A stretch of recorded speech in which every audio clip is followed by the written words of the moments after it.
All right, another episode of the Cedric Maxwell podcast. I am Josue Pavone. He is, of course, Cedric Maxwell. Max, one hell of a week.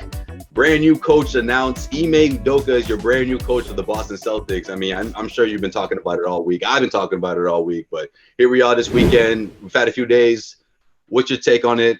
What's your immediate reaction compared to how you feel now, I guess, about this move? Because as everyone else is saying, right, it checks all the boxes, right? He checks all the boxes. I'm going to do my shoulders like this so you'll understand it. I'm not sure if it works, but, I used to ask my kids, why'd you do that? And they'll go, it's like, you know what?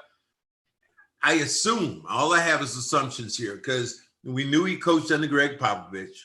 We know that he coached Tatum and Brown and Marcus and I think Kemba in the World Games. That's right. Yep. That's when all four of them went. Yeah, yep. That seems like that's where they got a sign off from those players.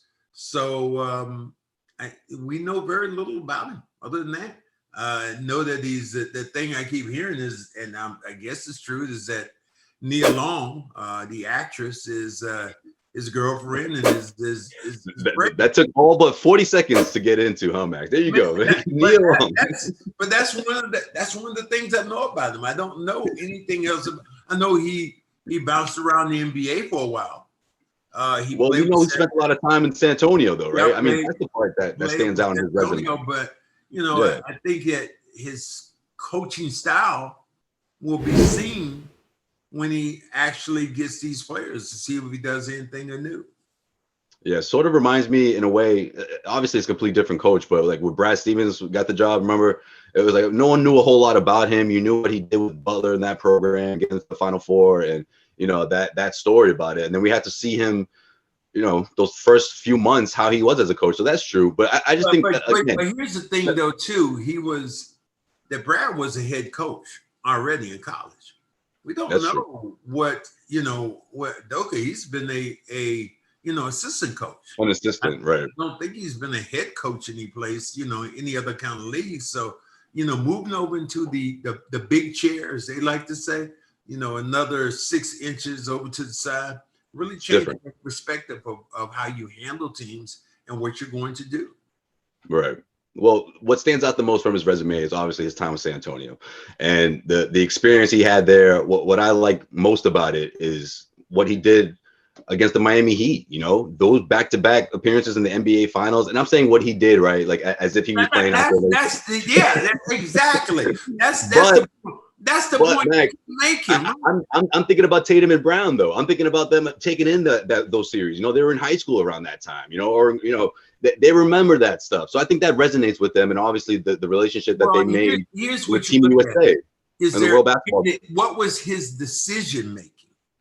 Were there decisions that he had to make or implement?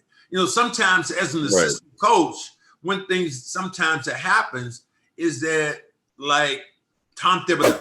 Tom Thibodeau was under Doc Rivers. He was the defensive coach, and the defensive guru, all those principles and all those systems. I haven't heard this about this coach, be it a specialist in any area. So that's one of the things I want to see. Well, I'm hearing his defense. I'm hearing that he was a big part of that, and that's the experience that I think bodes well with this group, because they went far. That's one heck of a program to come from. That's one heck of a school to come from, the Greg Popovich school, and he spent nearly a decade there. So I think that bodes well for these guys, that experience. But in contrast to Chauncey Billups, I know you were big on that. What do you think? Are you feeling like they could have waited this thing out? Would you rather see the Celtics go and get Chauncey, or are you just gonna wait and see? You're gonna trust Brad on this one? His decision. I'm gonna trust what the team wanted to do. I mean, I'm sure that Brad had to do the interviewing process. He kind of knew what he wanted, but again, in my eyes, Chauncey was the man because of his relationship with Kevin Garnett, his relationship being a Boston Celtic before as a player, and his general theme of knowing players, the way he does, as maybe even a recruiter, once they you went there. I don't know that much about Udoka when it comes to that. Yeah, that's a fair point. I mean, you have to assume that Tatum and Brown had they were consulted on something on a decision like this, and maybe this is their guy. Maybe that was the decision, but their opinion weighed in. It ultimately led to this. We will never know for sure, but I mean, you have to think that, because if you're Brad Stevens, like, that's the best way to get this team rolling into the next era, if you will. I think that you definitely want your two stars to have an imprint on who that coach is, considering where he's coaching, how he's coaching, his system, and then he obviously had to cultivate a relationship with those players when he was in the World Games. So I think that really helped out, from their standpoint about checking those boxes.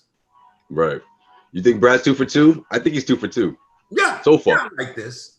I mean, those systems, Brad coming in and with Brad taking the job, with Brad making his first trade, with Brad getting a coach and doing that the right way. Yeah. I feel real good about these decisions that have been made so far. Yeah, it's been a wild offseason, and of course the NBA playoffs is still rolling. But add on that to get your boy back, Al Horford, coming back into the fold. I love it. You know how I feel about that. Somehow bringing Anna Horford back into the fold. She's back into the fold. She was always sort of in Celtics Nation, though. She was always sort of part of it from a distance. She always was repping. So now she doesn't have to hide it anymore. I love when, I think it was one tweet that she had up there and said, "We're back, baby. We're back." It's like, okay. All the Thunder fans are like, okay. So what's next, Max? I mean, the point guard position obviously is sort of, everyone's wondering how's Brad going to address that? Does he go big? Does he try to bring in a second tier guard into the mix and give the keys to Marcus Smart? I mean, what do you think happens? What do you think happens there? Well, I think you look at several things that have happened. Are you going to let Evan Fournier? You're going to let him walk? That's another thing that they have to. Yeah. But now since you move Kemba's contract, maybe you're putting Evan in a position like that. But I know he's not a point. He's a 2. His ball handling is okay, but it isn't. Would you bring him back? I would love to bring him back. Yeah, I'd love to bring him, especially as a shooter. Too. I mean, I don't think you can have enough shooters, in your camp. But he was at 17 million before this contract ended. What are you going to do to keep him, and will you match a contract by another team? I think that's one of the things you have to think about. Well, you also have to think about next summer, right? Because you're getting about 20 million. You're shaving off 20 million of cap with the trade you did with Kemba Walker, for Al Horford. So that's good, and you're sort of positioning yourself to be a player next summer, right? I mean, 2022, the Celtics could put themselves in a position to maybe make a splash with, I don't know, a Bradley Beal. That name's been connected with the Celtics, obviously, because of his relationship with Jason Tatum. That's one route, but that's going to be difficult if you have someone like Evan Fournier, on the books, or if you re-up Marcus Smart. Do you deal Marcus Smart? Obviously, that conversation is people talking about that could be a possibility this upcoming summer. What do you think What do you think Brad is, in his position right now? What's best for this team? Do you address the point guard position, or do you sort of try to position yourself for next summer? I think if you look at Brad is a visionary, and he likes looking at, he knows as his job now as that guy, Danny, is to look forward. Instead of a coach right now, he stays in the present. Brad has to start thinking in a whole nother mode. And if you're Brad Stevens, I think you want to have as much flexibility as you can. And if you do sign Evan, then I think what it does, it ties your hands that much more. Or do you want to go back with somebody like Marcus Smart? Essentially, when Marcus Smart was out there before, he didn't get those kind of offers that he felt he should have gotten.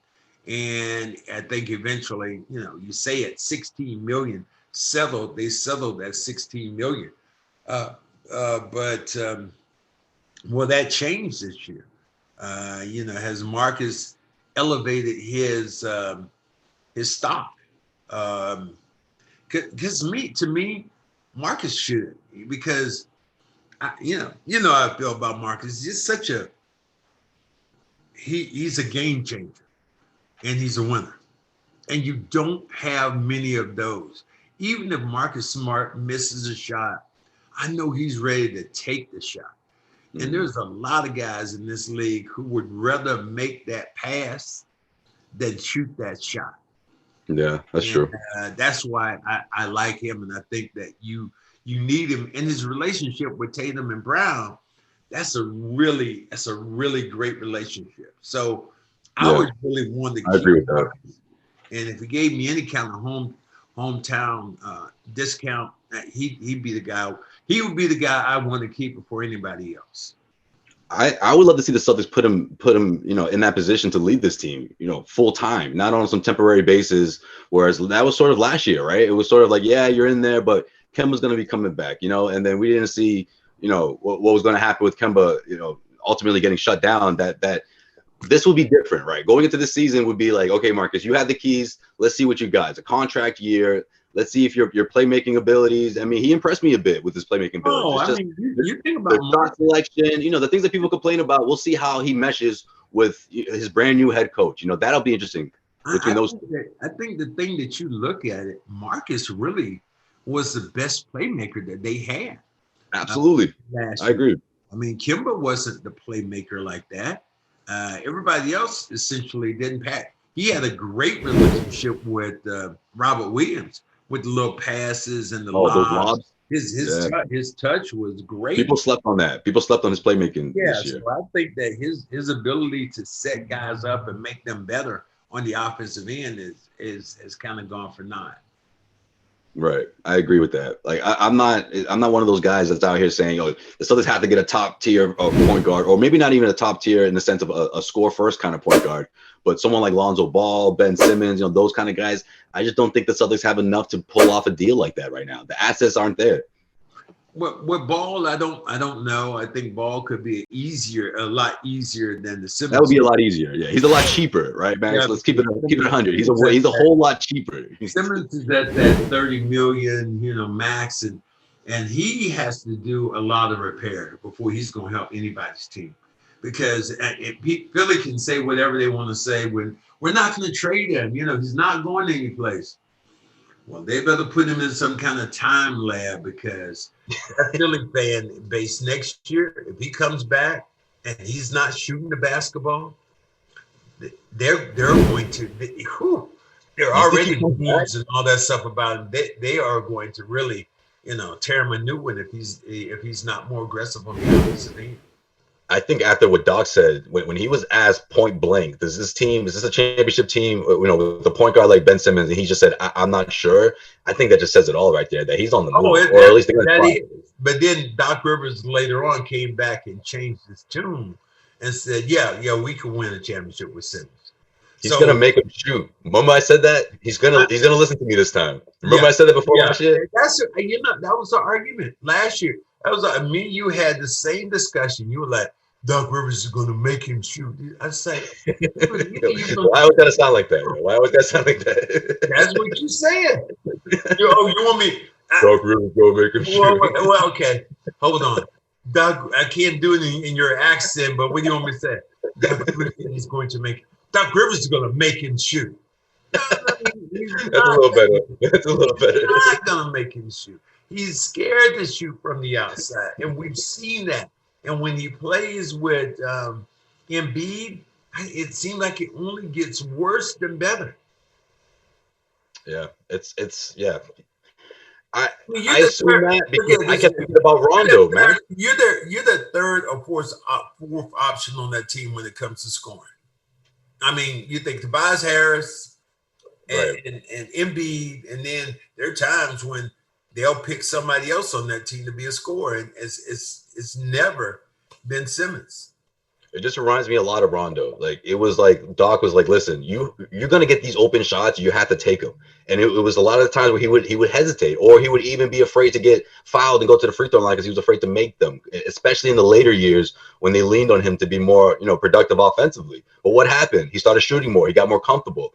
I never understood why Doc wasn't so adamant about that from the moment he stepped into that situation. Listen, Ben, we're going to get you, some shots up little by little, whatever it takes, but we have to address this. I am sure that he did. And so what? Ben just ignored him? That's kind of. You can't make a guy shoot if he doesn't want to. You can't. I don't care how it looks. A guy can hide from the ball. He can do anything. But if he wants it, you want it. If you don't, you don't. It didn't do him any favors at all when Joel Embiid said, I'd like to apologize for my knee. Joel Embiid could have said, damn it, you know what? Me and Sim, we're coming back here. We're gonna win this thing. Right. We're gonna win it. And then what it did is instills confidence. But what you haven't heard any of those voices say, no, it's not Sam. He's good. He's good. He's good. You haven't heard that. Yeah, that's true. They haven't really said much. All right. So what about Lonzo Ball? What would it take? What would be your Godfather offer if you're Brad Stevens? I would love to see Lonzo Ball in this team. My Godfather offer with Lonzo Ball would have to be probably Marcus Smart. Trade for trade. That's it. That I think that they would be willing to, because I think they would love to have Marcus Smart as a defender. Well, it would have to be a sign and trade, though. That's the thing. And you throw in Thompson. I'm guessing, obviously, you throw in a couple of future picks, and I'm just thinking, one, is Lonzo gonna okay the trade, and two, if you're New Orleans, you're like, that's it. I don't know if that gets it done. Robert Williams, if you throw him in there, does that make them even more excited about the deal? I don't know, but that would be my Godfather offer. But is that, if you're New Orleans, they're like, yeah. But that's where we keep going. I mean, to me, I don't know how much better this team is with those small changes that you've talked about, cosmetic changes you talked about. I mean, I just don't know. A playmaker like Lonzo Ball would make a huge difference. I think he'd be good as a point, but I think then you lose, your defender and Marcus. Maybe the other way around. So you're not going to have Lonzo Ball and Marcus Smart on the floor together as a guard combo, because you wouldn't have a shooter out there. So there are a lot of issues that this team has to address, and that's why I think is to me, that's why Brad is the best at doing this, because he knows the weaknesses and the strengths of this team. And that's why I think it's great to have him in that position, because I think he'll be even closer. And I said something the other day on the news that got people excited. And they were talking about Danny's relationship. And I said, well, maybe sometimes Danny was just a little bit too close to the players. Because how many times have we seen Danny with his arms holding the player, talking to him, or going through? Normally, general managers of teams are in the background. They're you don't see Sean Marks down there in Brooklyn right now. Pulling those guys to the side, like maybe he would do it if it was at a practice. But how many times you've seen Danny at a game, in the middle of that? So I think that's another change that's going to be different between Brad and Danny. Maybe the relationship or the lack of relationship, that personal relationship that you would have with players. You know what else I noticed? The pace. And I know it's early, but Brad's not wasting any time. Where I feel like Danny sometimes would sort of take his time with deals, right? He would sort of get pieces little by little. Some people would argue that he took a little too long to trade some of those assets, that he stacked up, 5 years ago when he had nothing but pretty much what OKC's treasure chest is. It wasn't quite as much, but something similar to what they're doing over there, just stacking up first round picks, And some people say that he was a little too, he held on to those a little too long. And maybe Brad's gonna be different. Brad's gonna be very different. I mean, Brad's already different by pulling the trigger, saying, "Hey, take some of these assets, take some of these picks we have. Let's swap here and swap there." So, let's get this going. Situation, yeah. He's got ideas, and he's like, "Let's do this." So I like it. I like the direction he's doing. All right, Max, let me get you out of it. Here's the thing that I like that I think out of Brad is you take more of the emotions out of it. And I think Brad, because he's so analytical, I think he's going to be maybe even more so about picking players You know, because you remember Brad in many games. You don't see Brad like Celtics make a winning shot, and Brad like pumping his fist. Right. Brad turns around Cold. and goes stone and walks right to the locker room. Now he might be excited in there, whatever, but I remember after one game winner, he just did one of these, just went.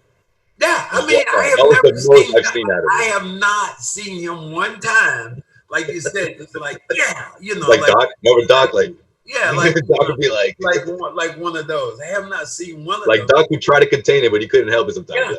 Yeah. And I like that when players do that. I love that.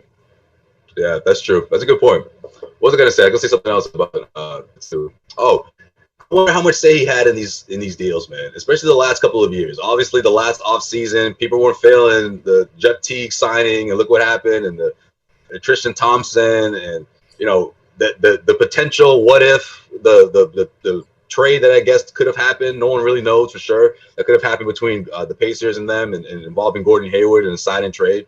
Maybe Brad, there was a lot that he wanted to do that he just didn't have the power to, and now we're seeing him put the team in a direction that he believes is going to put them in a space to win a championship, win a title. I mean, I think Brad is one of these guys that you and I have talked about before. You know, you talk about you're around the hood and you're going, stay in your lane, dog. Stay in your damn lane. How many times you driven your car in Boston, you're going, yo, man, stay in your damn lane. Stay in your lane. Well, I'm over here, you over there. Yeah, and that's the same thing you talk about a general manager and a coach. You might want some things, but there's not a lot of stuff unless you're like Bill Belichick. Bill Belichick has all the lanes. He's driving them all up. He picks them. He's a general manager, contracts. Bill does all that, and he's done a great job of wearing all those hats. To me, not a lot of people can wear so many hats. And you know, and you and I are going to talk a little bit about, you know, Bill Russell being inducted in the Hall of Fame as a coach. Right. And I thought about it initially. I'm like, well, he was a player coach. He was a player coach. And, you know, it's just a player coach. And you look at you going, that's a hell of an accomplishment. Because not a lot of guys in the NBA. I mean, Lenny Wilkins did it at one time as a player coach. Not a lot of guys have done it and been successful the way Bill was in order to win a championship. So I like that situation. So he was the first black head coach, right? It's not Ime Udoka. Yeah. Come on, man. You really going? I can't believe you're gonna let Jay slide on this. Seriously, are you really gonna go there? I can't believe you're gonna let Jay slide on this. Did you see what Jalen Rose said? That little subtle dig. I heard what he said, but I don't. Jay Williams, to me, is very intelligent. We basketball savvy, knows the game inside out. Why would he even say something like that or tweet something like that if one of his friends was Doc Rivers? That would make no sense at all. Because, Max, he has this whole racist, Boston so racist that this has to be true. It's just it was like a brain recall. He wanted to get the message out right when the news dropped, and he didn't think about it. He had the relationship with Doc Rivers already, so that's why I can't go there. If he said it was hacked, his account was hacked, why don't people believe him? I mean, because Max, think about how intelligent he's been. Who would want to put that out there to embarrass him like that? That's the way you embarrass him. And then the next tweet, you say, "Oh, look out, Chris Paul is back." Well, I think so. Was that him or the hacker? Which one was that? Then 3 hours later, you apologize, or you say you got hacked. What the heck? All I know is we've all been in that situation where you get a text from your friends, and what did they tell you? Don't believe what was just said because my account has been hacked. And they'll ask you it'll be something trivial, sometimes something stupid. And you're going, wow, why'd you? And then you'll get that next text saying, I've been hacked, so forget about it. You know, so that's why I believe, you know, people hack people all the time. I had somebody to come at me about. I think he knew better, but I just think he had a brain fart, man. He just wasn't thinking. Too intelligent too on top of the game to make that mistake. And then that's just me in a nutshell. I want receipts. I don't believe there was a hidden agenda. Jay, oh my Jay, God, show me your receipts. I don't believe that. I want to see an email from Twitter support. I want to see emails from Twitter support. I want to see a screenshot of your account is safe now.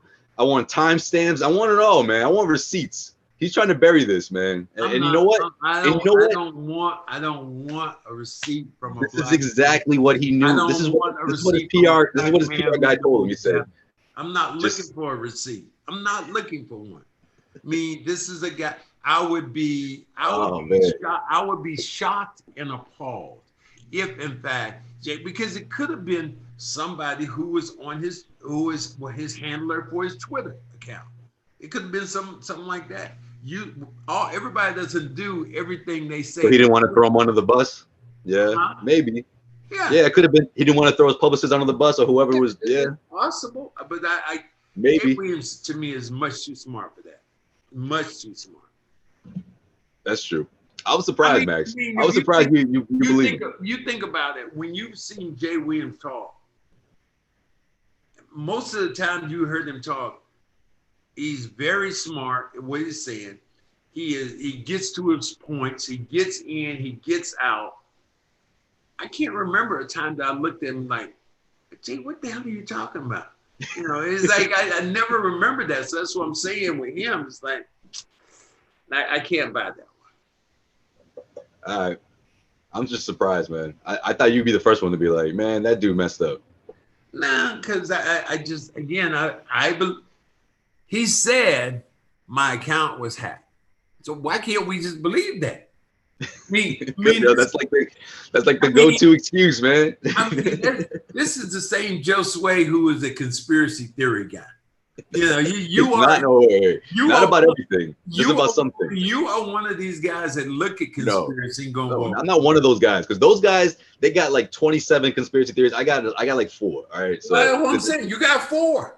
You got 4, and this could be number 5.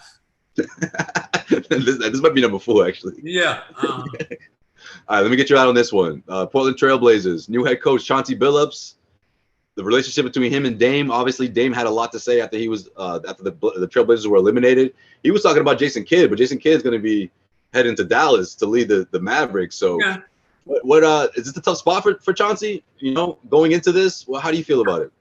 No pressure. There's not a lot of pressure here. Not a lot of pressure. Going into Portland, he has a great play. Now the pressure is going to be that you have to advance in the playoffs, because Dame is going to be a point where Dame is already complaining, saying, "That's what I'm saying. How patient do I have to be?" So, exactly. So right. Yeah, to win. And he knows the cap space and all that. He knows that they're not in a great spot. To win immediately, that could be the pressure that you're talking about. Yeah. That's what I mean. But I like the hire. Any place that Chauncey went, I would have been on board. I like the dynamic of that relationship. I like, in my mind, seeing Chauncey tell him, "Yo, man, I've been there. You know, I've been through it. I went through a lot to get to the, finally reach the mountaintop." Absolutely. Because Chauncey was, from an NBA standpoint, he wasn't born with a silver spoon in his mouth. He really wasn't. Because third overall pick. He third overall pick. That was really cool. But then it just went away. Mm-hmm. He's a guy. Chauncey could have been out of this league, over Europe, wherever he wanted to be, and making another splash, and he didn't do that. And then he bounced around, came to Detroit, found a home, and became one of the best point guards in the NBA. So Mr. Big Shot. It's really cool. Yeah, man, it's really cool. Bounced around the league a bit, battled with injuries in Denver, everything. And when people when people were questioning him, or at least saying that he was one of those guys that was never going to pop and be an all-star, that's when he turned it around. And he was around 30 when that happened. So I just like the similarities between him and what Dame's going through right now. Yeah, and you said point guards being a point guard in the league is the most difficult position, especially a young one, because not only are you trying to find your game, but you're trying to make other people around you better. And I even think about Dame when it comes to watching him operate. how many times has he been patient enough to let C.J. McCullough do his thing, or this person or that person do their thing? Then all of a sudden he goes, Dame time. Oh, it's unbelievable, man. So that's one of those guys. It's just he puts on a show. Like it's just must see TV when he's going. He's that dude, man. He is that dude. He's that dude. Exactly. He is arguably one of my favorite players. And then when I think it was one of my last times in Portland, well, almost 2 years ago now. Oh yeah, you love Portland. When Dame was at the game and he didn't play that particular game against the Celtics, and he was dressed in a red suit. And it was a fly ass red. So it wasn't one of them bogus Jimmy John, whatever. No, just some designer that hooked it up. He was wearing it well, had some banging watch on. Probably a custom joint. He's a throwback to, who he reminds me of from a cool standpoint. He reminds me of watching Walt Frazier. Just really just cool, laid back, in the cut. I got this thing. Don't worry about it. I like that. Yeah, man. I'm excited. I'm excited to see what happens in Portland next year for sure. Yeah. All right, man. That's a wrap for this episode of the Cedric Maxwell podcast. Max, you got anything else before we get up out of here? I'm good. Subscribe. And all those ways that how that you'll yes, go. Yes, sir. All the platforms, streaming platforms, we're there. That's right. Be a friend. Be a friend and not an enemy. Don't be a hater. Be a damn congratulator. That's right. That's right. Rate, subscribe, of course, the Cedric Maxwell podcast every week. We'll see you guys next week, guys. Later.